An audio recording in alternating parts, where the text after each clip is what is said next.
Seeking the truth when it comes to the relationship between the Bible and God is of the utmost importance. God's words and work are all in the Bible. God's words and work can't exist outside the Bible. Many of Lord Jesus' words are not recorded in the Bible. This is commonly acknowledged. Lord Jesus foretold he would come again. How could the returned Lord Jesus' words be recorded in the Bible ahead of time? The Bible contains the fullness of God's salvation. The Bible is the Lord. Amen. The religious world acknowledges this. All the believers have based their faith on the Bible. So I believe the Bible stands for the Lord.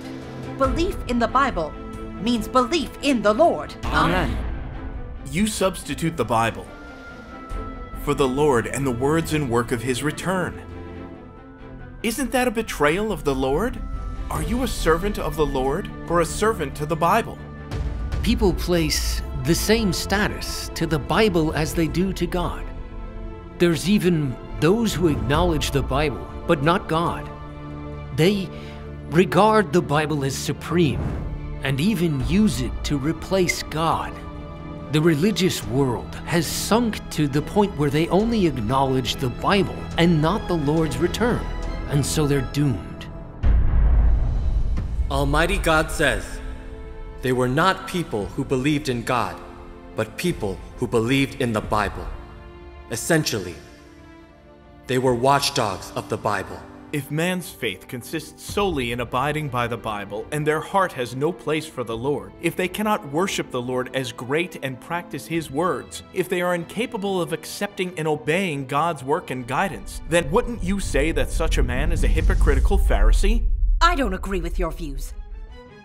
We mustn't ever forsake the Bible in our faith. God can save man, but can the Bible do the same? Well, No. God can express the truth. Can the Bible do that? No, absolutely not. God can enlighten and guide mankind at any time. Can the Bible do that? Not at all. No way. God is God, and the Bible is the Bible. Man places the Bible on par with God, thinking it can represent God. Is this not belittlement and blasphemy? Since the Bible's a record of God's word and man's testimony, why can't we receive eternal life from reading the Bible? The Lord Jesus has said, "Search the Scriptures, for in them you think you have eternal life, and they are they which testify of me. And you will not come to me that you might have life." Amen.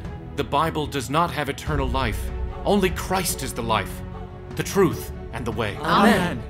Christ of the last days brings life and brings the enduring and everlasting way of truth. This truth is the path through which man shall gain life, and the only path by which man shall know God and be approved by God.